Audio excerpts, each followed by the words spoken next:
ভাইয়েরা আমার, বন্ধুরা আমার, আল্লাহ রাব্বুল আলামিন উম্মতে মুহাম্মাদের জন্য এই উম্মত বড় দামি উম্মত, এই উম্মত শ্রেষ্ঠ উম্মত।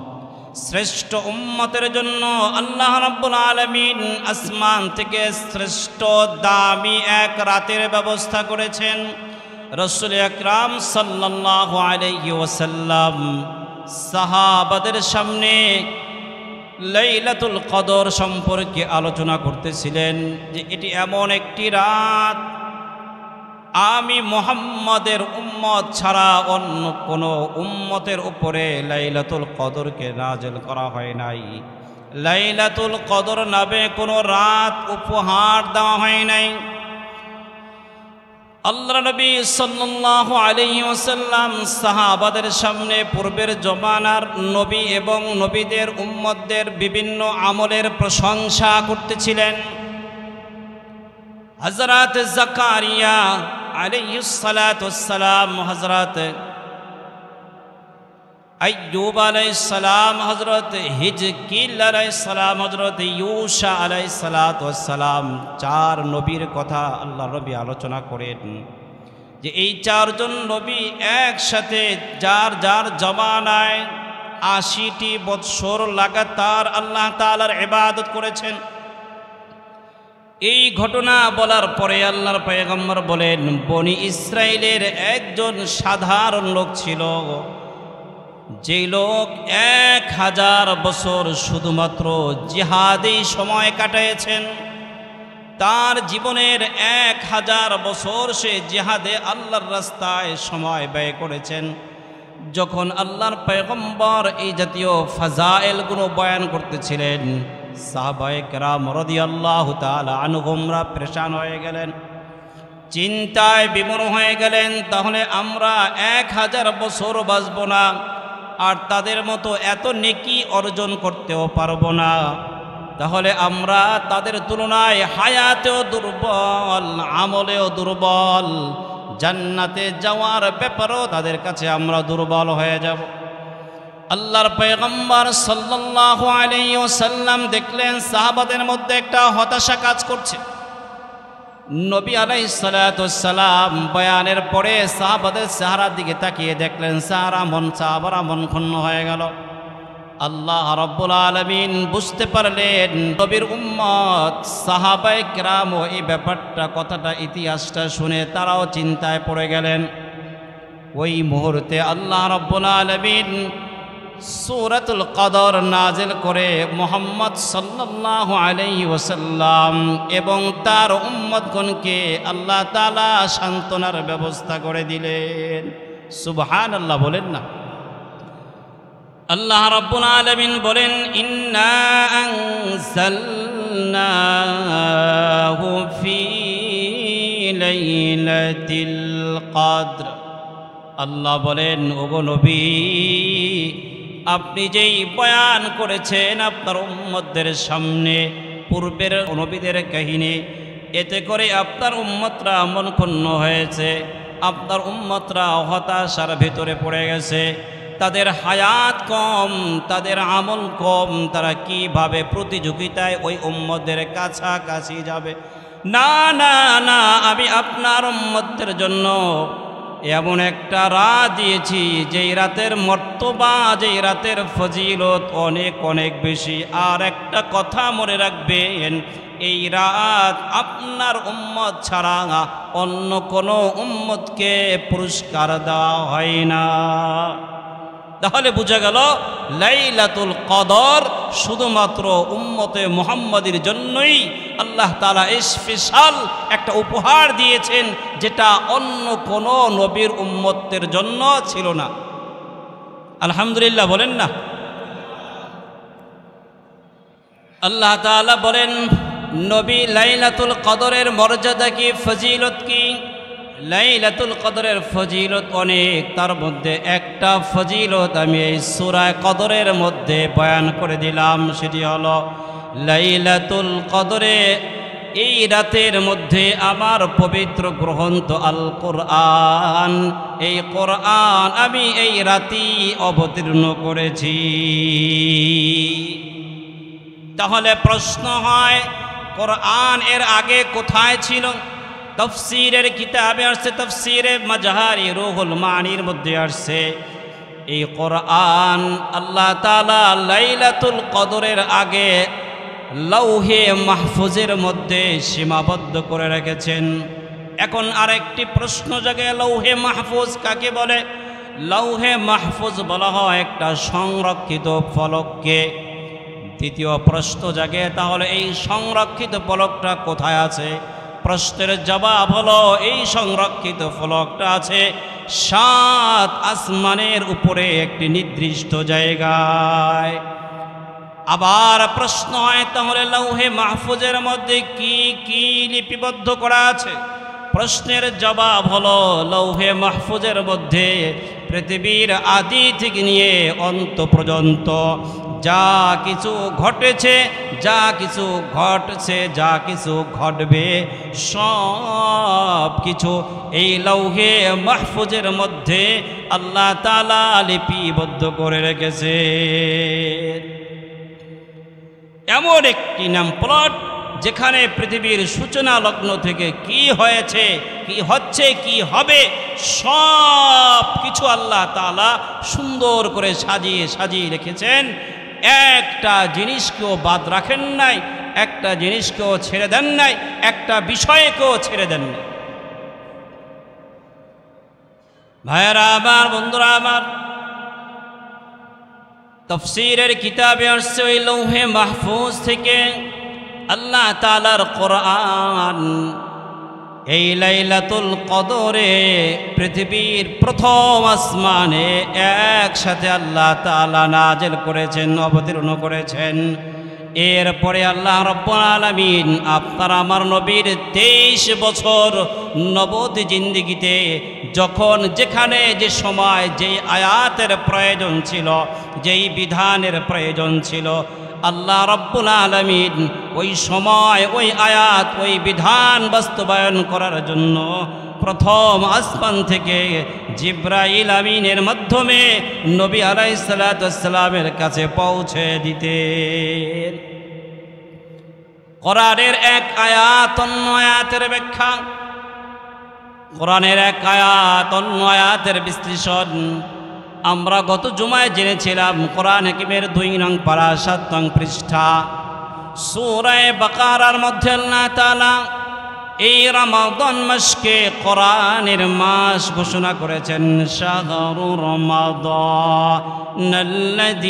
উনজিলা ফীহিল কুরআন। আল্লাহ রাব্বুল আলামিন কোরআন এই রমাদান মাসকে কোরআনের মাস হিসাবে পরিচয় করে দিয়েছেন। বাকি রমজানের কোন তারিখে, কোন দিনে, কোন রাতে কোরআন অবতীর্ণ হয়েছে সেটা এই আয়াতের মধ্যে ছিল না, সেটা এই আয়াতের মধ্যে নেই। আল্লাহ তাআলা এই আয়াতের মধ্যে শুধু এতটুকু বলেছেন, কোরআন রমাদান মাসে নাজিল হয়েছে বা রমজান মাস হলো কোরআনের মাস। কিন্তু আল্লাহ রাব্বুল আলামিন এই লাইলাতুল কদর কোন রাতে নাজিল হয়, কোরআন কোন রাতে নাজিল হয়েছেন, এটা সূরা কদরের মধ্যে স্পষ্ট বয়ান করে দেন। ইন্না আনজালনাহু ফি লাইলাতিল কদর। ওগো নবী, আমি এই কোরআন অন্য কোনো রাতে নয়, অন্য কোনো দিনেও নয়, অন্য কোনো মাসেও নয়, রমাদান মাসে লাইলাতুল কদরে এই কোরআন আমি লৌহে মাহফুজ থেকে প্রথম আসমানে নাজিল করেছি। সুবহানাল্লাহ, আস্তে কর, আরো জোরে বলে সুবহানাল্লাহ। আল্লাহর কোরআন নাজিল হয়েছে, এখানেও যদি আওয়াজ না উঠে কখন আওয়াজ হবে বলেন? আল্লাহর পয়গম্বরকে আল্লাহ তাআলা জানান এই লাইলাতুল কদরে কোরআন নাজিল করেছে। এটা লাইলাতুল কদরের একটা ফাজাইল, ফজিলত। এবার আপনি কি জানেন লাইলাতুল কদরের ফজিলত আরো কি কি আছে, আরো কি কি মর্যাদা আপনি কি জানেন? রসুল তো এমন একজন ব্যক্তি ছিলেন, আল্লাহ তাআলা যা জানিয়েছেন তাই জানছেন। যা আল্লাহ রসুলকে জানান নাই তা রসুল জানেন নাই। আমাদের সমাজে এক শ্রেণীর মানুষ বলে রাসূল গায়েব জানে, চিৎকার দিয়ে বলে নাউজুবিল্লাহ। এই সূরা প্রমাণ করে দেয়, এই সূরা দলিল হয়ে যায় রাসূল গায়েব জানতেন না। যদি রাসূল গায়েব জানতেন তাহলে লাইলাতুল কদরের ফজিলত কি আল্লাহ রাসূলকে প্রশ্ন করে জবাবটাও আল্লাহ দিতেন না, জবাবটা রাসূলের কাছ থেকে নিতেন। কথা বলেন ঠিক না ঠিক? আল্লাহ তাআলা বলেন ওয়ামা আদরাকা মা লাইলাতুল কদর। ওগো নবী, ওয়ামা আদরাকা আপনি কি জানেন মা লাইলাতুল কদর, লাইলাতুল কদরের মর্তবা কি, ফজিলত কি, মান কি, কি এটা কি জানেন? এই প্রশ্ন করে আল্লাহ তাআলা নিজে প্রশ্নের জবাব দেয়। লাইলাতুল কদরি খায়রুম মিন আলফি শাহর। নবী, লাইলাতুল কদর হলো এমন একটি রাত যেই রাতে আপনার বান্দা বান্দিরা ইবাদত করবে শুধুমাত্র এক রাত। আর আমি আল্লাহ এই এক রাতের ফাজাইল, এক রাতের মর্তবা 1000 মাসের চেয়েও ফজিলত তাদেরকে দান করে দিব। তারা মাত্র ইবাদত করবে এক রাত, আমি আল্লাহ তাদেরকে এক রাতের ইবাদতের ফজিলত, এক রাতের ইবাদতের বিনিময় দিব 1000 মাস। শুধু তাই নয়, 1000 মাসের সমানও বলা হয় নাই। খায়রুম মিন আলফি শাহর, 1000 মাসের চেয়েও উত্তম।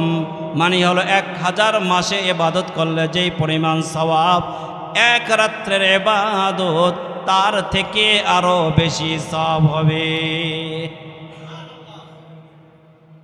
1000 মাসের হিসাব মিলিয়ে দেখলাম 83 বছর 4 মাস হয়।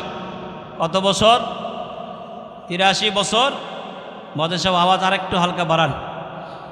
83 বছর 4 মাস হয় 1000 মাসের দিনের সমপরিমাণ। আহ, এই উম্মত কত দামি উম্মত, এই উম্মত কত মর্যাদাবান উম্মত আমরা জানি না, বুঝি না। গাধার পিঠের উপরে সোনা, হীরা, মণি, মুক্তা সওয়ার করে নিয়ে যায়, বহন করে নিয়ে যায়। গাধা বুঝে না যে সোনার কত দাম। কি বলেন, বুঝে? গাধা বুঝে না হীরার কত দাম। তা আমরাও গাধার মতো হয়ে গেলাম। যার আছে তার কাছে এটার মর্যাদা নাই, যার নাই তার কাছে মর্যাদা। যাকে আল্লাহ মেয়ে দিছে সে মেয়ের মর্যাদা বুঝে না, মেয়ের মূল্যায়ন করতে পারে না। যার মেয়ে নাই সে ঠিকই মূল্যায়ন করে। কথা বলেন ঠিক না? ঠিক। সন্তান নাই, বিয়ের বয়স 24 বছর 30 বছর, সন্তান নাই নাই নাই। ও বেটা বুঝে সন্তানের দাম কত, মূল্য কত, কিন্তু যার আছে তার খবরই নাই। সন্তান দিয়েছে একটা চায়ের দোকানে, একটা গার্মেন্টসে, একটা ইট ভাঙ্গে, একটা টাইলস মিস্ত্রি, একটা রাজমিস্ত্রি। মানুষের মতো মানুষ করার সুযোগ নেই। এরকম আছে না নাই? দিছে তো দিছে, যা বেটা তুই চায়ের দোকানে থাকবি, তুই রাজমিস্ত্রির কাছে পারি। নিয়তটাই হলো এমন যে তোর দ্বারা মোটামুটি ইনকাম করে আমি চলবো, আমারটা তোরা খাবি না। হায় হায় হায় হায় ভাইয়ারা আমার, বন্ধুরা আমার, এই উম্মত বড় দামি। আল্লাহ তাআলা কোরআনে হাকিমের 4 নং পারা 3 নং পৃষ্ঠা আর ইমরানের 110 নং আয়াতের প্রথম অংশে আল্লাহ তাআলা বলেন, কুনতুম খায়রা উম্মাতিন উখরিজাত লিন্নাস। তোমরা সর্বশ্রেষ্ঠ জাতি। পৃথিবীতে যতগুলো জাতি আমি প্রেরণ করেছি, সৃষ্টি করেছি, সবচেয়ে উত্তম জাতি, সবচেয়ে উত্তম উম্মত মুহাম্মদ মুস্তাফা আহমদ মুস্তাফা সাল্লাল্লাহু আলাইহি ওয়াসাল্লামের উম্মতরাই সবচেয়ে দামি। সুবহানাল্লাহ বলেন। আল্লাহ তাআলা এই সূরা নাযিল করে মুহাম্মদ সাল্লাল্লাহু আলাইহি ওয়াসাল্লামকে সান্ত্বনা দেয় আর আমাদেরকে সান্ত্বনা দেয়। বলেন আগের উম্মতরা হায়াতও বেশি পেয়েছেন, লম্বা আমল করেছেন। মুহাম্মাদের উম্মতরা হায়াত পেয়েছেন কম। আল্লাহ চান না সমস্ত নবীর মধ্যে শ্রেষ্ঠ নবী যাকে বলা হয় ইমামুল মুরসালিন, ইমামুল মুরসালিন, সমস্ত নবীদের সরদার হলো আমাদের নবী। আবার সমস্ত উম্মতের মধ্যে শ্রেষ্ঠ উম্মত হলো আমরা মুহাম্মদ সাল্লাল্লাহু আলাইহি ওয়াসাল্লামের উম্মত। এই উম্মতকে আল্লাহ হায়াত দিয়েছেন কম, বাকি এই উম্মতের আমলের পাওয়ার দিয়েছেন আল্লাহ বেশি। আল্লাহ রাব্বুল আলামিন বলে, কোন বান্দা যদি শুধুমাত্র লাইলাতুল কদরের একটা রাত উদযাপন করে 1000 মাসের ইবাদতের চেয়েও তার ফজিলত বেশি হবে। আল্লাহর কোন বান্দা যদি 12টা বছর তার জীবনে লাইলাতুল কদর পায়, 12 বছর রমাদান পায়, 12 বছর রমজান মাসে 12টা লাইলাতুল কদরের ফজিলত গ্রহণ করে, তাহলে মোবাইল থাকলে হিসাব করুন, পূরণ করুন। 83 বছর 4 মাসকে যদি আমি 12 দিয়ে পূরণ করি, তাহলে সংখ্যায় দাঁড়ায় 1000-এর চেয়েও আরও বেশি। আল্লাহর কোন বান্দা, নবীর কোন উম্মত যদি এই আখিরি জামানার নবীর উম্মত 12টা রমাদানের 12টা লাইলাতুল কদরকে উদযাপন করে, আল্লাহ তাআলা বুঝান, ও বান্দা, তুমি যদিও 1000 বছর হায়াত পাও নাই, কথা সত্য, 500 বছর হায়াত পাও নাই, 1500 বছর হায়াত পাও নাই, কথা সত্য, বাকি এমন এক রাত তোমার জিন্দেগিতে আমি দিয়েছি, মাত্র তোমার জীবনে 12টা বছর 12টা রাত পালন করলে 1000 বছরের চেয়েও ইবাদতের সওয়াব বেশি পাবে। রাজি আছি তো ভাই এই ফজিলত গ্রহণ করার জন্য? আল্লাহ এটা এখন বুঝে আসবে না, চোখ দুটা বন্ধ হইলে বুঝে আসবে। আল্লাহ আমি গুনাহগার, সব ভাইকে কবুল করুক, সকালে বলে আমি। এবার আসেন লাইলাতুল কদরের ফজিলত জানলাম, লাইলাতুল কদরের একটা ফজিলত জানলাম, এই রাতে যদি কেউ ইবাদত করে তাহলে 1000 মাসের চেয়ে ফজিলত বেশি। এটা হলো কোরআনের আয়াত দ্বারা প্রমাণ পেলাম। অন্যদিকে বাইহাকি শরীফের মধ্যে একটা বর্ণনা, আল্লাহর নবী সাল্লাল্লাহু আলাইহি ওয়াসাল্লাম বলেন, লাইলাতুল কদরে এমন এক মর্যাদার রাত, এ রাতে আল্লাহ তাআলা জিব্রাইল আমিন সহ ফেরেশতাদের বিশাল বড় এক জামাত, একটা দল আসমান থেকে জমিনে প্রেরণ করেন, এবং জমিনে খুঁজে খুঁজে তারা দেখেন আল্লাহর কোন বান্দা, আল্লাহর কোন বান্দি কোথায় কোন ইবাদত করছে, কে দাঁড়িয়ে দাঁড়িয়ে করছে, কে বসে বসে করছে, কে নামাজ পড়ছে, কে কোরআন তেলাওয়াত করছে, কে জিকির করতেছে, কে দান সাদাকা করতেছে। এই জিব্রাইল ঘুরে ঘুরে দেখে এদের সকলের জন্য আল্লাহ তাআলার দরবারে রহমতের দোয়া করতে থাকে।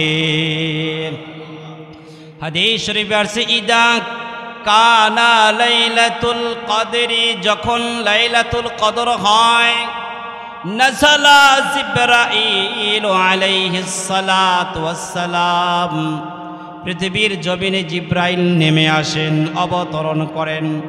ফি কাবকাবাতিল মালাইকা, তার সঙ্গে ফেরেশতাদের বিশাল এক বিরাট বাহিনীও নিয়ে আসেন। ইউসাল্লুনা আলা কুল্লি কাইমিন আও কাঈদিন, আসার পরে যারা দাঁড়ানো অবস্থায়, বসা অবস্থায়, ইয়াযকুরুল্লাহ হু জাল্লা জাল, আল্লাহ রাব্বুল আলামিনের জিকিরের মাধ্যমে, অর্থাৎ নামাজ, কোরআন তেলাওয়াত, জিকির, আজকার, দান সাদকার মধ্যে লিপ্ত আল্লাহ তাআলার ফেরেশতাগুলো ইউসাল্লুনা, আল্লাহ তাআলার দরবারে তাদের জন্য রহমতের দোয়া করতে থাকে। সালাতের 4টা অর্থ হয়।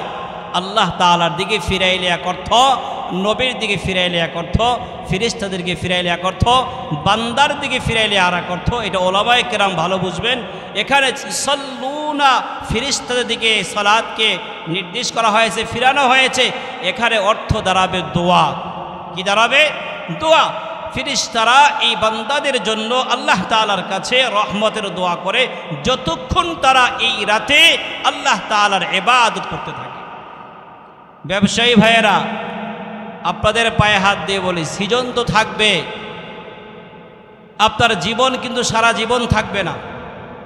আপনার জীবন একটা সময় শেষ হয়ে যাবে। আপনার মার্কেট, আপনার ব্যবসা, আপনার সব কিছু থেকে যাবে। লাইলাতুল কদর একটা রাত, মনে রাখবেন, আপনার দুনিয়াবি ব্যবসা যেমন প্রয়োজন, আখিরাতের ব্যবসাও তেমনই প্রয়োজন। তেমন নয়, তার থেকেও কোটি কোটি গুণ বেশি প্রয়োজন। অতএব অন্ততপক্ষে লাইলাতুল কদর এ রাতের ফজিলত গ্রহণ করার জন্য ব্যবসায়ী ভাইদেরকে বলবো, আপনারাও একটু সময় বের করবেন। আপনারাও একটু সময় বের করবেন, কারণ আগামী বছর আপনি রমজান মাস পাবেন, হায়াত পাবেন, আবার রমজান পেলেও লাইলাতুল কদর পর্যন্ত বাঁচবেন, এর কোনো গ্যারান্টি আপনার হাতে নেই। এই বছর রমজানের শুরুতে যারা ছিল, এমনকি আজকে সকাল সুবহে সাদেক হওয়ার পূর্ব মুহূর্তেও অনেক ভাই চলে গেছেন। এমনকি এই জুমার আজান হবে হবে ভাব, মুয়াজ্জিন সাহেব আজান দিবে, এর পূর্ব মুহূর্তেও পৃথিবী থেকে, এই বাংলাদেশ থেকে বহু মানুষ বিদায় নিয়েছেন কি নেন নাই? তো এজন্য সময় কাজে লাগাইতে হবে। লাইলাতুল কদরের আরেকটা ফজিলত আল্লাহর পয়গম্বর বলেন, এটা বুখারী এবং মুসলিম উভয় কিতাবের মধ্যে আছে, মান কামা লাইলাতুল কদরি, যে ব্যক্তি লাইলাতুল কদরে ইবাদত করবে, দাঁড়িয়ে দাঁড়িয়ে অথবা বসে বসে অথবা যে কোনো ইবাদত করবে, নামাজ, জিকির, আজকার, দান, সাদাকা, আল্লাহর কোনো বান্দা, আল্লাহর কোনো বান্দি যখন ইবাদত করবে ঈমানাও ওয়া ইহতিসাবান, আল্লাহ তাআলার উপরে অগাধ বিশ্বাস রেখে সওয়াবের আশায় ইবাদত করবে, আল্লাহর পয়গম্বর বলে, গুফিরা লাহু মা তাকদ্দামা মিন যামবিহি, আল্লাহ তাআলা এই বান্দা বান্দির পূর্বের জীবনের সমস্ত গুনাহগুলোকে আল্লাহ তাআলা মাফ করে দিবেন। এটাও লাইলাতুল কদরের ফজিলত। বান্দা এই রাত্রে ইবাদত করবে আর বান্দার পূর্বের জীবনের সমস্ত গুনাহগুলো রাতের ফজিলতের কারণে আল্লাহ তাআলা মাফ করে দেন। লাইলাতুলের ফজিলত পেলাম, প্রথমে পেলাম লাইলাতুলের ফজিলত 1000 মাসের চেয়ে সওয়াব বেশি। দ্বিতীয় ফজিলত পেলাম, এই রাতে আল্লাহ তাআলা জিব্রাইল সহ একটা ফেরেশতাদের দল পাঠান, তারা রহমতের দোয়া করেন আল্লাহ তাআলার কাছে। 3 নম্বরে পেলাম, এই রাতে যারা ইবাদত করবে আল্লাহ তাআলা তাদের পূর্বের জিন্দেগীর সমস্ত গুনাহগুলো মাফ করে দিবেন। 3টা ফাজাইল পেলাম লাইলাতুল কদরের, আরও আছে, বলার সময় নেই। এবার আসেন, আমরা লাইলাতুল কদর কোথায় পাবো, কিভাবে খুঁজবো, এই পদ্ধতি জানা দরকার আছে না নাই? নাই। কারণ আমরা জানি, বাংলাদেশের মুসলমানরা জানে লাইলাতুল কদর মানে 27শে রমাদান, ঠিক না ঠিক? লাইলাতুল কদর মানে 27শে রমাদান, এটা বাংলাদেশের মানুষদেরকে সার্টিফিকেট দেওয়া হয়েছে লিখিত আকারে, ঠিক না ঠিক? ঠিক ঠিক না? দেখেন আল্লাহর পয়গম্বর বলে, এটাও বুখারী মুসলিমের মধ্যে উল্লেখ আছে, তাহাররাউ লাইলাতাল কদরি ফিল বিতরি মিনাল আশরিল আওয়াখির মিন রমাদান। আল্লাহর পয়গম্বর বলে, তাহাররাউ, তোমরা খোঁজ করো, তালাশ করো, অনুসন্ধান করো, ফিল বিতরি, বেজোর সংখ্যায়। কিসের বেজোর সংখ্যা? মিনাল আশরিল আওয়াখির মিন রমাদান, রমাদান মাসের শেষ দশকের বেজোর রাতগুলোতে তোমরা লাইলাতুল কদর খোঁজ করতে থাকো। তাহলে রমজান মাসের বেজোর সংখ্যা যদি আমরা ধরি, শুরু হয় 21, তারপরে 23, তারপরে 25, তারপরে 27, তারপরে 29, এই 5 রাত হলো লাইলাতুল কদর খোঁজার রাত। বুখারী এবং মুসলিম থেকে স্পষ্ট বয়ান, আর আমরা শুধু 27 কদর নিয়ে বিচরছি। ভাইয়েরা আমার, বন্ধুরা আমার, আল্লাহর পয়গম্বর লাইলাতুল কদর খোঁজার ব্যবস্থা করে দিলেন। এই রাতে যদি আমরা 21তম রাতে খুঁজি, না পেলাম তাহলে 23 খুঁজব, 23 না পেলাম 25 খুঁজব, 25 না পেলাম 27 খুঁজব, 27ও পেলাম না 29 খুঁজব, 5 রাতের যে কোনো রাতে পাবো। তবে হযরতে মহিউদ্দিন আল আরাবী রহমতুল্লাহি আলাইহি তিনি বলেন, লাইলাতুল কদর রমাদান মাসের 13 এবং 18 এই 2 রাতে আমি পেয়েছি। মানে কি?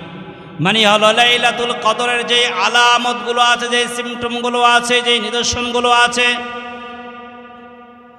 এই আল্লাহর ওলি বলেন আমি এই আলামতগুলো রমাদানের 13 এবং 18 রাতে পেয়েছিলাম। তার মানে আমার কাছে মনে হয় রমাদানের 13 এবং 18 তারিখে লাইলাতুল কদর শেষ হয়েছে।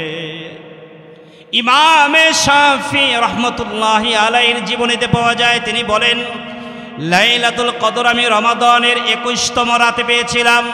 মানে লাইলাতুল কদরের যত সিমটমগুলো আছে, নিদর্শনগুলো আছে, এগুলো আমি সব রমাদানের 21তম রাতে পেয়েছিলাম। এ থেকে আমরা বুঝতে পারি, জেনে নিতে পারি, লাইলাতুল কদর রমজানের প্রত্যেক রমজান এক রাতে হয় না।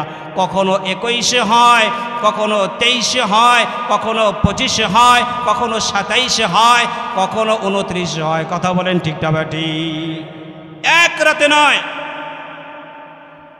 লাইলাতুল কদর যদি এক রাতে না হয়, তাহলে আমরা কেন 27-এর অপেক্ষায় আছি?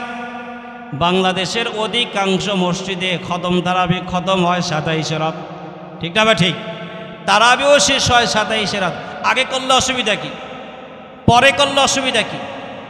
এই রাত এমন একটাকে আমরা নির্দিষ্ট করে রাখলাম, মনে হয় যেন এটাই, যদিও মুখে বলি না না না, কাজে বুঝায় যে এটাই কদরের রাত। কথা বলেন ঠিক না? ঠিক, এটা করা যাবে না, এটাকে ছেড়ে দেন, এটাকে ছেড়ে দেন।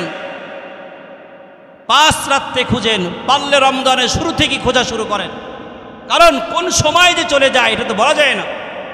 তবে হ্যাঁ, লাইলাতুল কদর পাওয়ার জন্য একটা চূড়ান্ত সমাধান আল্লাহর নবী দিয়েছেন। আল্লাহর নবী বলেন, লাইলাতুল কদর যদি কেউ পেতে চাও, তোমরা রমাদানের শেষ দশকে ইতিকাফে বসে যাও। কোথায়? ইতিকাফে বসে যাও। ইতিকাফের শাব্দিক অর্থ হলো কোনো জায়গায় ঠেক দিয়ে বসে থাকা, কোনো জায়গায় ঠেক দিয়ে বসে থাকা ইতিকাফের অর্থ। আল্লাহর পয়গম্বর বলেন, যারা ইতিকাফে বসে তাদের বিষয়টা এমন হয় যে মনে হয় যেন আল্লাহ তাআলার কাছে কোনো একটা দাবি নিয়ে বসে আছে। যতক্ষণ দাবি আদায় না হবে ততক্ষণ জায়গা থেকে নড়চড় হবে না। ঠিক না? ঠিক। 21 তারিখ রাত থেকে ইতিকাফ শুরু, তার মানে 20 রমাদান। আজকে যারা ইতিকাফে বসতে চায়, আমাদের মসজিদে আলহামদুলিল্লাহ ইতিকাফে লোকজন বসবেন, সিদ্ধান্ত হয়েছে। যারা ইতিকাফে বসতে চায় 20 রমাদান সূর্য অস্তের আগে আগে ইতিকাফের স্থানে চলে যাবে, যেহেতু 21তম রাত থেকে শুরু কদরের রাত হিসাব করা। আর যখন শাওয়ালের চাঁদ তথা ঈদের চাঁদ যখন উঠবে, তখন সে আবার মসজিদ থেকে বের হয়ে যাবে, যাওয়ার অনুমতি আছে। তাহলে বোঝা গেল আল্লাহর নবী বলেন, যারা ইতিকাফে বসবে বিষয়টা এমন যে আল্লাহ তাআলার কাছে এক দাবি নিয়ে বসছে, আল্লাহ আমি চাই আমার জিন্দেগিতে, আমার জীবনে লাইলাতুল কদরের ফজিলত গ্রহণ হবে, আমি এর ফজিলত নিবই নিব ইনশাআল্লাহ। আমাকে তুমি দিবা না কেন? তুমি যেই ওয়াদা করেছ, তোমার হাবিব যেই সিস্টেম আমাদেরকে বাতিয়ে দিয়েছে, সেই সিস্টেম, সেই পন্থা আমি অবলম্বন করেছি, এরপরেও কি আমাকে দিবা না? বিষয়টা এমন হয়ে যায়। এজন্য যারা আমরা পারি ইতিকাফে বসার চেষ্টা করব। শুধু ইতিকাফে বসলে লাইলাতুল কদরের ফজিলত পাবো এটা নয়, ইতিকাফের অনেক ফাজাইল আছে, সবগুলো বলার সময় নাই, শুধুমাত্র একটা হাদিস বলছি। মান ইয়াতাকাফা ইয়াওমান ইবতিগা ওয়াজহিল্লাহ। এই হাদিসটি তাবারানী এবং বাইহাকী শরীফের মধ্যে উল্লেখ আছে। আল্লাহর পয়গম্বর বলে, মান ইয়াতাকাফা ইয়াওমান, যে ব্যক্তি একদিন ইতিকাফ করবে, ইবতিগা ওয়াজহিল্লাহ, একমাত্র আল্লাহ তাআলার সন্তুষ্টি অর্জন করার জন্য, জাআলাল্লাহু বাইনাহু ওয়া বাইনান নার, আল্লাহ রাব্বুল আলামিন ওই ইতিকাফকারী ব্যক্তির মাঝে আর জাহান্নামের মাঝে সালাসা খানাদিকা, 3 খন্দক দ্রুত সৃষ্টি করে দিবে। মানে জাহান্নাম তার থেকে এত এত দূরে সরিয়ে নেবেন যেন বোঝা যায় জাহান্নামের সাথে তার সাথে কোনো সম্পর্কই নেই। জাহান্নাম আর সে অনেক আলাদা, অনেক আলাদা। কেমন দূরত্ব, 1 খন্দকের পরিমাণ কি? আল্লাহর পয়গম্বর হাদিসের শেষে এসে বলেন, আবআদা মিম্মা বাইনাল খাফিকাইন, 1 খন্দকের পরিমাণ হলো, পরিমাপ হলো আসমান আর জমিনের মাঝে যতটুকু দূরত্ব, 1 খন্দকের পরিমাণ হলো ঠিক ততটুকু দূরত্ব। আসমান এবং জমিনের মাঝে যতটুকু দূরত্ব রয়েছে, 1 খন্দকের পরিমাণ এতটুকু যদি হয়, আর একজন মানুষ ইতিকাফ করলে তার থেকে যদি এমন 3 দূরত্ব জাহান্নামকে সরিয়ে নেয়, তো বোঝা যায় স্পষ্ট এই ব্যক্তি জাহান্নামী নয়, এই ব্যক্তি হলো জান্নাতি। সুবহানাল্লাহ। কারণ পরকালের মানুষের হিসাব হলো 2টা, এক হলো জাহান্নাম আর এক হলো জান্নাত। যদি জাহান্নামের কাছাকাছি হয় তাহলে বুঝতে হবে জান্নাত থেকে দূরে, আর যদি জান্নাতের কাছাকাছি হয় তাহলে বুঝতে হবে জাহান্নাম থেকে দূরে। যেহেতু স্পষ্ট হাদিস জাহান্নাম থেকে আল্লাহ দূরে সরিয়ে দিবে, তার মানে হলো এই লোকটা জান্নাতের মেহমান হতে যাচ্ছে। কথা বলেন ঠিক না ঠিক? এই জন্য ইতিকাফে আমরা বসার চেষ্টা করব। ধনী আর গরিব নাই, আমাদের দেশে এটা রওয়ায়াত আছে, কিছু জায়গায় ইতিকাফে কাউকে পায় না, কাউকে পায় না, যেটা এটা ফরজে কিফায়া। ইতিকাফ এটা ফরজে কিফায়া, ফরজে আইন হলো যেটা প্রতিটি মুসলমান আকিল বালেগ সুস্থ, কি বলছি, আকিল বালেগ সুস্থ প্রত্যেক মুসলমান যথারীতি ফরজ ইবাদতগুলো করতে হবে। আর ফরজে কিফায়া যেটা, এটা ফরজে আইনের কথা বললাম, আর যেটা ফরজে কিফায়া এটি সমাজের 1 শ্রেণীর মানুষ, কিছু সংখ্যক লোক আদায় করলে বাকিদের হক আদায় হয়ে যাবে। যেমন জানাজার নামাজ ফরজে কিফায়া, 1 শ্রেণীর সমাজের একটা গোষ্ঠী নামাজ আদায় করলে বাকিদের সবার হক আদায় হয়ে যাবে। ঠিক মসজিদে ইতিকাফে বসা এটাও ফরজে কিফায়া, যদি কোনো মানুষ সমাজের 1-2 জন ইতিকাফে বসে বাকিদের হক আদায় হয়ে যাবে। বাট এমন নয় আমি যদি বসি আমার ক্ষতি হয়ে যাবে, এমন তো নয়।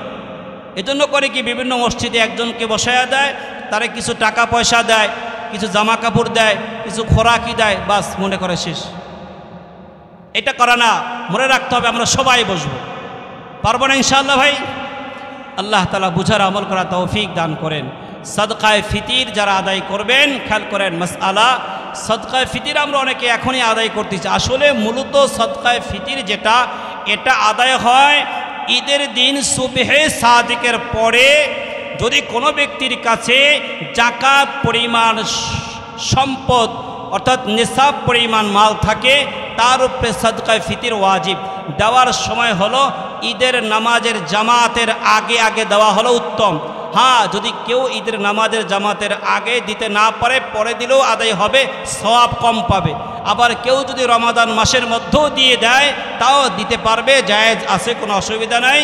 বাকি উত্তম হলো ঈদের চাঁদ যখন উঠবে শাওয়ালের, এই চাঁদ ওঠার পরে ঈদের নামাজের জামাতের আগে আগে দিলে সবচাইতে বেস্ট, এখানে সওয়াবের পরিমাণ বেশি পাওয়া যাবে।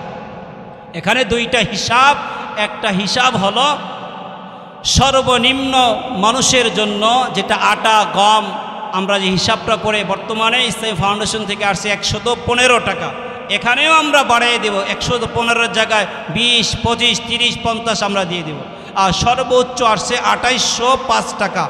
এখানেও আমরা বাড়াই দেব। এখানে আঙ্গুরের হিসাব আছে, দামি খেজুরের হিসাব আছে। আমরা যদি পারি, যে যতটুকু পারি বাড়ানোর চেষ্টা করব। এই টাকাটা চাইলে এই সদকায়ে ফিতরের টাকা, একজনের টাকা একজনকে দেওয়া এটাও জায়েজ, অথবা একাধিক লোকের ফিতরা একজনকে দেওয়া এটাও জায়েজ, অথবা একাধিক লোকের ফিতরা ভাগ ভাগ করে কয়েকজনকে দেওয়া এটাও জায়েজ। যেভাবে আমরা পারবো, যেভাবে সুবিধা হবে সেভাবে আমরা আদায় করব ইনশাআল্লাহ। আল্লাহ তাআলা আমাদের সব ভাইকে শরীয়তের প্রত্যেক মাসআলা সহিভাবে জেনে পালন করা তৌফিক দান করেন।